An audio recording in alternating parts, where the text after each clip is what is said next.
Hey everybody, this is Pastor Matt, and this is the very first in a new series of videos called Self-Assessment.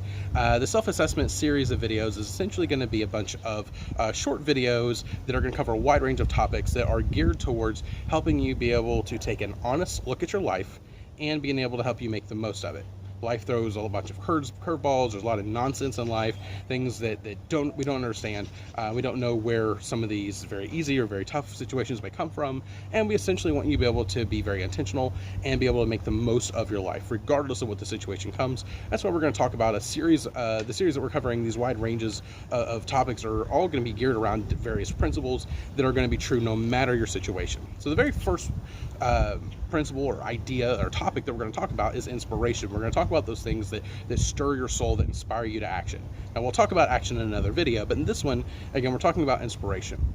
And we're going to look at these essentially through the lens of the Bible. So no matter who you are, where you come from, there's a lot of wisdom in the Bible, and so that's what we're going to be using to help frame and look at what these topics.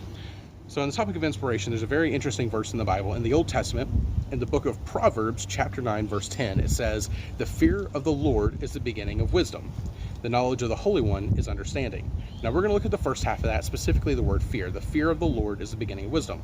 Now, there are multiple definitions to this term fear, because fear and inspiration don't really go hand in hand that much, at least not the way that we think about it or the way we would define fear. But fear is defined a little bit differently here.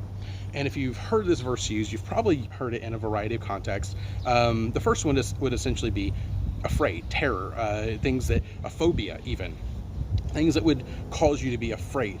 And so being afraid of God is not what this is talking about.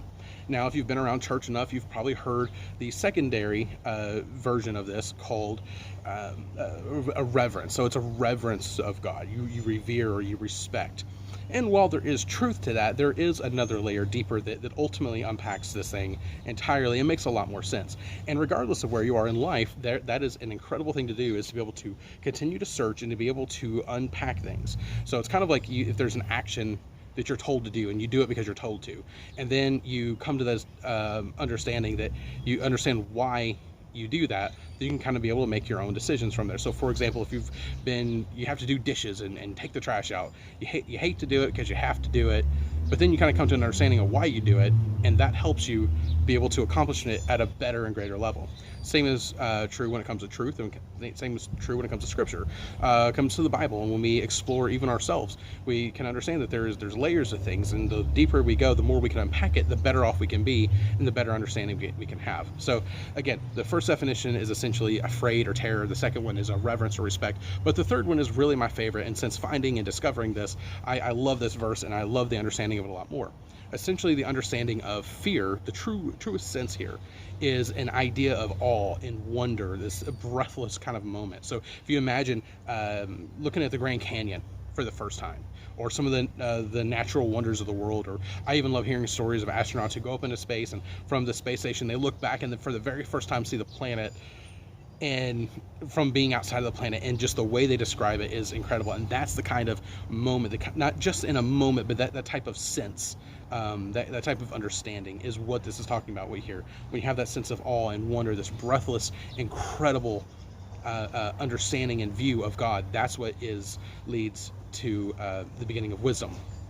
Now, this you can hopefully be able to see where this is connecting to inspiration. These things that stir your soul. We all relate to God differently. There's a variety of ways. Some people love crowds, some people love nature, some people love silence, some love music, some love acts of kindness. We are all inspired by different things. And so if you are inspired by large crowds and you can relate to God that way, good for you.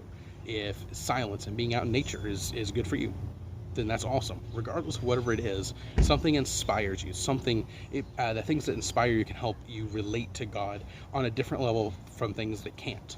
And that's okay. Regardless, God created you uniquely, and whatever that is, you have that opportunity. Again, so those things that kind of stir your soul. What is your inspiration? And the challenge I want to leave you with is essentially two things. One, find out what inspires you. You may not have any idea what inspires you, but you ask a friend, ask a parent, ask somebody who can be able to try to help, who understands you, able to help you understand what inspires you. So, and then engage in that thing. So if it's nature, go for nature walks. I know we're in a situation of pandemic right now, so you can't really, the social distancing, can't really get in crowds. I get all that. So you have to maybe find some other ways. But so if relating to other people is that, then try to engage with people. If music is a thing that inspires you, try to engage in that. Whatever it is that you can engage in, whether it inspires you, engage in that thing. And then ultimately, you will end up relating to God through that, especially if you have your mind set on that. So if you have your mind set on wanting to relate to God or connect to God in some way, find what inspires you and engage in that thing. Thank you, and that's the end of this very first video of self-assessment.